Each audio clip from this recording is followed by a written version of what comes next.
The views and opinions expressed on any program are those of the producers and/or the persons appearing on the program, and do not necessarily reflect the views and opinions of FRC Media, Bristol Community College, or the City of Fall River.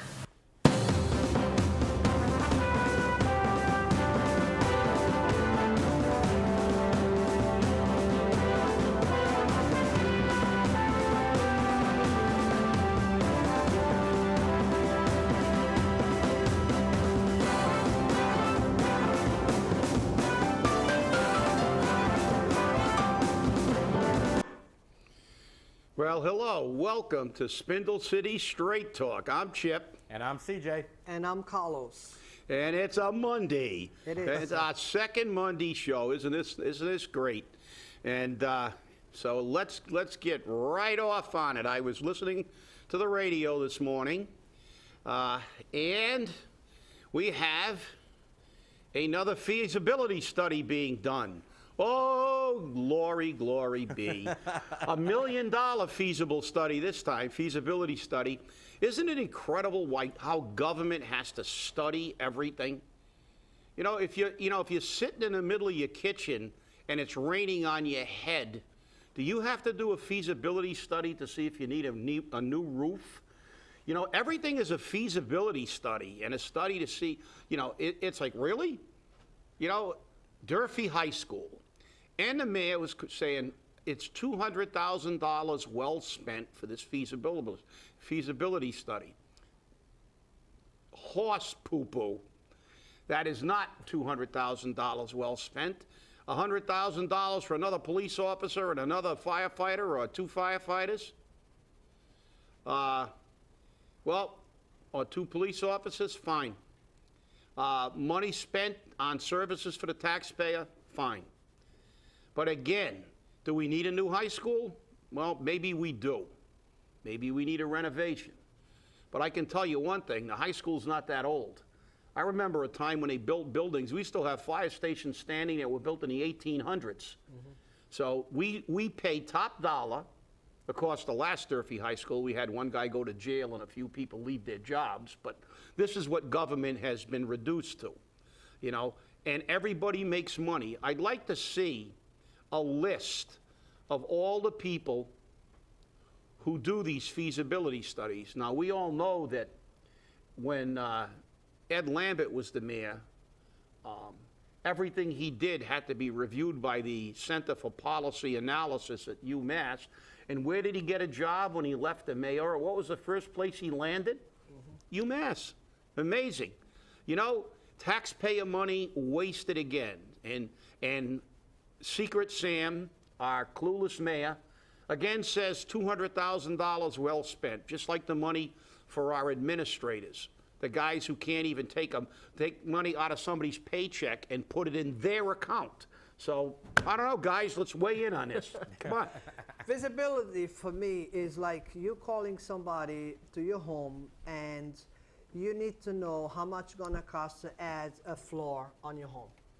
Yeah. I need 2 rooms upstairs, a bathroom. So that's a visibility if you or me or CJ want to do it. And guess what? They will line up at the door to give me visibility for my extension home, the extension of my home for free because they want the job. So that's the point of it. So, but when it comes to government, we need to pay for that visibility. You're right, and we've said that time and time again. Anytime I need something, I'm going through the process now. I'm getting estimates on some work I want to have done, mm-hmm. and I haven't. We call it estimates. Yeah, well, yeah, well, yeah. Feasibility and studies and they got all these euphemistic names. But the bottom line is, look, it was like the Armory, same thing, except it was only $100,000 for that study. This was $1 million, so we added a few zeros. Big deal. So we added a zero, and but it's just like anything else. You got a building, it needs repair, and as you said, these are huge money items, mm-hmm. Huge items. I mean, they would be lining up, there would be hundreds, literally hundreds of people trying to bid on building a multi-million-dollar high school. But Chip, you're missing the point here. You're missing the main point, and the main point is we need a feasibility study because we got to figure out which butt kisser we're going to pay back. That's all this feasibility study is. Well, how many butt kisses are we going to be able to get a job out of the deal? And we got to get the first butt kisser out of the way with the $100,000 or the $1 million feasibility study, because then he decides who of the butt kissers gets the job. I mean, and we saw that in previous administrations, and we always do. But this is a big problem in Fall River, okay? You and I, we sit there. I mean, I needed work done at my house. I called around. I had 3 or 4 people show up. And guess how much it cost me? Nothing. Zero. So how come the city can't do the same thing? Oh, wait. We might step on somebody's toes. We might have, somebody who's like, oh, no, we need to do this. You might have a city official as a contracting company who works on a board who wants that contract. You never know. You just never know. Yeah, well, there are 3 of us here. We all own property. We all own our homes. Yep. And we've all had work done on our homes by contractors. And we all got estimates for what we did. That's a normal process for anybody. None of us paid any money. We didn't give it a fancy name, and you didn't go home and tell your wife, "Hey, sorry, honey, we got to take $10,000 out of a bank for a feasibility study to see if we need a roof." And even though when you sit in the kitchen and it rains, it's like you're outside, But it's just, this is what the people have allowed government to become, and it's, something. In a way, I mean, I'm disgusted by what they do, but I'm not. But I'm laughing in here because we'd be broke by the time we need to start the project. That's we're already right. broke. We wouldn't have any money to do the project, but if you did it the way they. But see, that's the thing, Carlos. They never run out of money because it's our money. It's not their money, and that's the thing. As I said, it's almost the fact. I'm disgusted by the way they do it. I'm not surprised, though. And let's face it. I mean, you would expect it. These people get into office. They get people who support them. These people want to make money. And this is what they use it for. As you said, they're gonna siphon off these bids to people who are campaign contributors. I mean, all the highway work in Massachusetts, if you look at the highway work in Massachusetts and follow the money, you'll probably find that the governor got millions of dollars from these people. This is the way business is done in government. And you know something? Quid pro quo for them. And in a way, I don't blame them. You know who I blame? Us. Because we allow them to stay in office and do business this way. We allow them to continue doing this because, you know something? We should boot them all out of office. We'll never get term limits because they have to vote those things in, and they'll never do it to themselves. And it's up to the people to begin another revolt and begin to make holding public office something that you do for a few years or a few terms because you want to, and you want to serve the public, and then you go back into private life. As I said before on an old program, much like we did when we started this country. The Continental Army was not made up of professional soldiers. There were people who put down their plows and put down their hammers if they were shoemakers and picked up a rifle and fought to establish a new nation. And when that was done, they went back to their jobs. And people didn't spend careers in politics in those days, and some of those people, Washington became president and Adams, and these people, they had some public service, but today it's become a very, very lucrative profession. Professional politicians, and that's what we have. And to me, it's deplorable because, again, they don't give 2 craps about us. They don't give 2 craps about how much money they spend because it's not theirs. And look at the result. Segueing into my next topic. Like we don't already know you got a plan. Fall River, and I want, we got to talk about this one, I think, because Fall River had the honor, and I protest because I think we're number one. Fall River was found to be the second worst city in the Commonwealth of Massachusetts to live in. And that criteria, and I read that report, and that criteria was about things to do, unemployment rates, et cetera, poverty levels. And I'll tell you what, I think we got New Bedford. We should be number one. But I mean, you know, that's the thing. I mean, you look at where Fall River pops out of the page when you Google, and now we get into my topic, the tourism guy. What tourist is gonna come here? Can you see somebody driving down 195 in from another state and they Google, oh, Fall River, next city we're hitting, let's Google that. Oh, look, top 50 in heroin use, top 50 in crime. Oh, the second worst city in the state of Massachusetts to live in. Let's visit. This sounds like a really good place, because, you know, it's like, it's the second worst, you know, armpit in the state of Massachusetts. I think we've moved from and they're armpit. this instead of fixing the city first, and then worrying about maybe getting somebody to visit, we're going to try to convince people that spending money and hiring somebody to get somebody to visit here, because I'll tell you what, the people that come here and don't Google this city probably belong at an institution. Well, it's funny you should say that, because Friday morning, at 12:45, I had unannounced family from Minnesota come in. And the next morning, on Saturday, they went around and they actually looked for what was going on in Fall River. And the only thing that they could talk highly about Fall River was that, hey, there's no way to get around. It's a traffic mess. Every street's a one-way and every street is closed. You can't even get down to the Battleship. And I had to start laughing, because that's not only from people who haven't been in this city for 20, 30 years. This is from people who came here from New Hampshire last weekend. This is from people who came here from Rhode Island. They're like, why do I want to go there? There's nothing there. And you know, you have people like Rob Mellion and the mayor and the city council. Oh, we have the most restaurants any city has that are Portuguese. Guess what? My family was here. They're here. They're still here. And they said, is there an Italian restaurant in this town? I said, go to Federal Hill, because there's nothing in this town. And it's the truth. You know, my aunt turned around and said, because she's from Minnesota originally, my uncle's from Fall River. My aunt turned around and said, I got my fill of Portuguese already. I want something different. So this is what people who come from out of town see. And they only come here because either A, they have to, or B, they feel obliged to because they have family here. That is not going to generate tourists.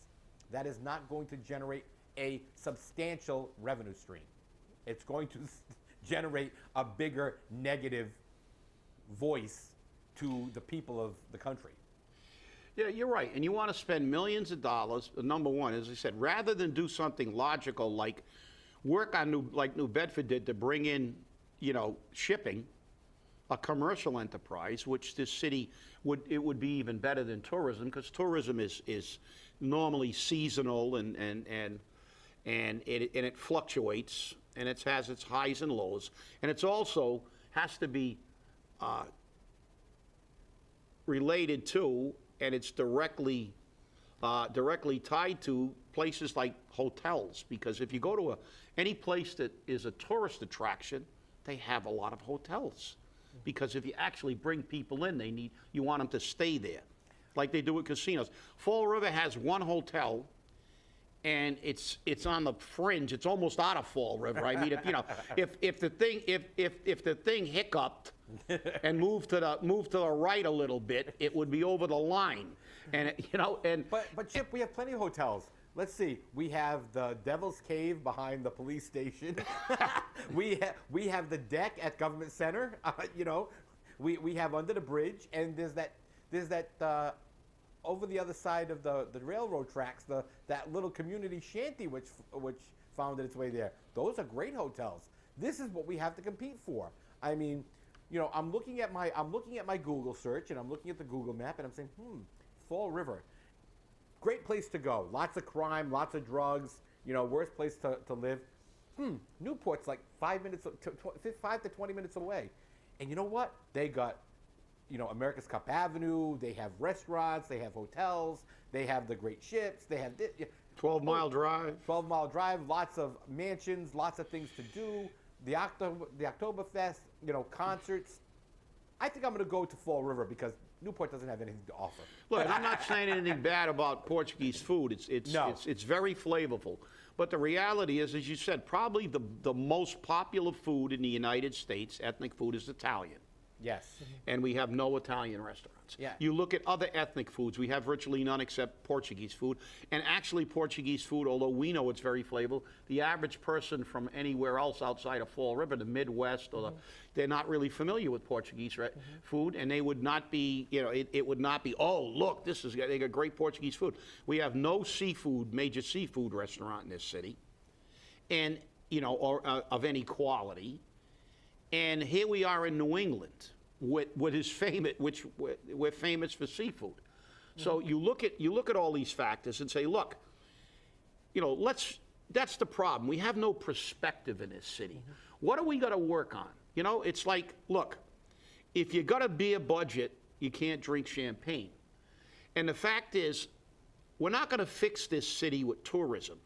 Even at best, tourism is going to be a fairly small part of the equation to make this city successful. What we have to do is try to rebuild this city from the ground up and bring back the working class people. The people who have moved out to the suburbs, bring them back by doing what? Keeping the taxes low, make the city safe, make this place an attractive place to come to live, not be the second worst city in the Commonwealth of Massachusetts to live in. That's the reality. We've got to bring back, because if we look back, Carlos, we look back to when I grew up in this city wasn't an affluent city, but the mills were working. Everybody's mother worked in a mill or somewhere else, or a stower. But if you looked at Fall River, Pleasant Street was loaded with stowers. South Main Street was loaded with stowers. We had restaurants all over the city. There were 9 restaurants from Stafford Square to Eastern Avenue. There were 9 restaurants just between that geographical area, which isn't that far. And why? Because people worked, they had a little bit of money, and they spent a little bit of money. Basic economics. If people have money, they spend it. And if they spend money, it will attract businesses. This city has been murdered. And it's first-degree murder, as far as I'm concerned, premeditated murder by the government. Well, you're right, Chip. But Carlos, you've been murdered. I mean, you jumped ship and became a traitor on Friday, and I guess the mayor shoved it up yours too.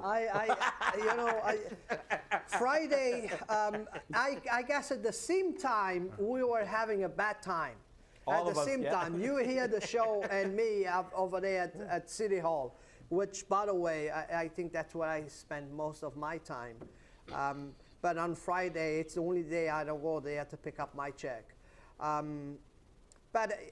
Yeah, and Friday I got another slap on my face, and I think the neighborhood, the Flint neighborhood, got a big slap on their faces because we have adopted a section of the top of Pleasant Street that was not on the maps of the city as with an association.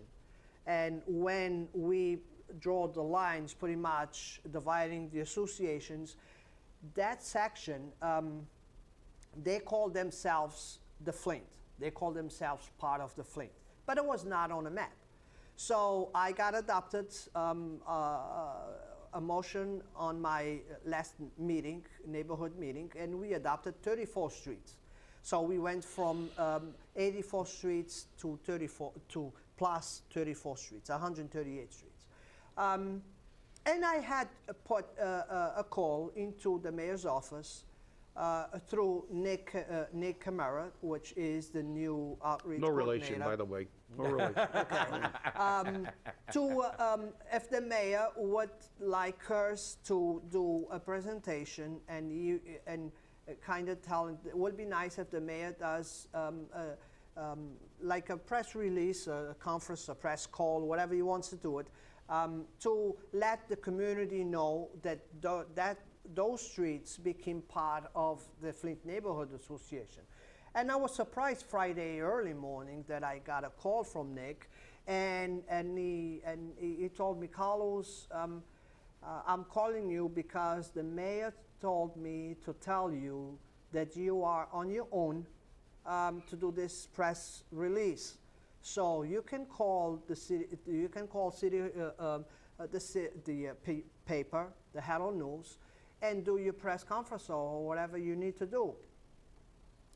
And you know, whatever I told them on the phone was not enough. So I had to go to the city hall, you know, and kind of make it face to face.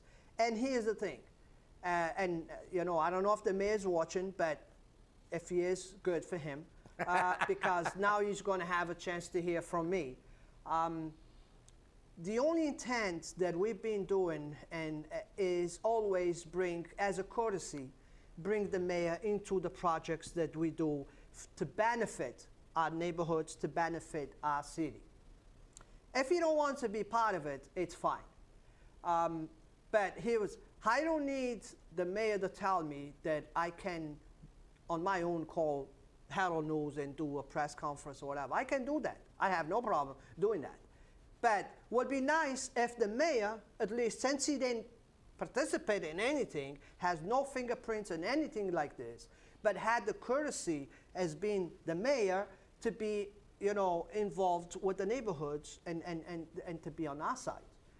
Because guess what? I didn't ask the mayor anything for myself. I never did for all the years that I do this. I will never ask the mayor for anything personal for me. When I approach the mayor is for my neighborhood. And on the past, and Flanagan, during the Mayor Flanagan, he never refused to be part of something that the neighborhood did, knowing that most of times I didn't agree with him, and I didn't support him for office. But he knew how to separate, you know, personal issues and personal likes with neighborhood issues and personal and represent and being the mayor of a neighborhood. So with that being said, I made up my mind, and I'm going to put a motion on our next meeting that the press release, I will do the press release on the sidewalk outside City Hall, because supposedly is at closest we're going to get to the 6th floor to do a project like this. And I have no problem doing that. I just have to call the media and be there, and the job will be done. But I guess the mayor is not going to be part of it. I think it's time for the Flint to secede. That's right. But Carlos, come on, Carlos. Look, number one, you went down to the city hall with the totally unreasonable expectation of finding the mayor in the city hall. Mm-hmm. It's number one. I mean, how would you do that? Because he's overwhelmed by work, but he's never there. I don't know. No wonder he's behind. He's never in his office. So unless he does everything as he's walking or wherever he is hiding. And last night we had another movie night. It was at the Highlands. Friday night, everybody was hoping, hey, the mayor's going to show up because this was the first, movie night that we started. It's 5 years, so it's a lot of people here. The mayor's going to show up. No show. On Saturday was Lafayette. I said, oh, forget it. If you don't even want to do a press conference with the Flint neighborhood to adopt the streets, never mind the Flint. So last night at Highlands, everybody was expecting the mayor because he lives on the Highlands. So say, hey, that's his neighborhood. He's going to show up.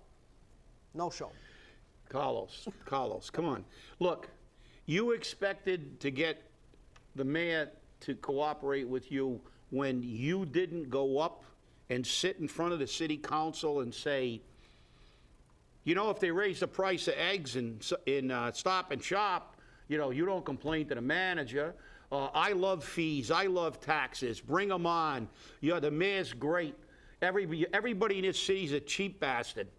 So the fact is that, you know, you people don't want to pay. We should all pay. It doesn't matter that we have one of the lowest incomes in the state, and if not the country.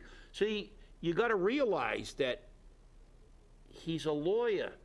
He likes these terms like quid pro quo, see? So if you want service from him, you need a quid pro quo. See, you have to go and preach his gospel if you want him to pay attention to your neighborhood association.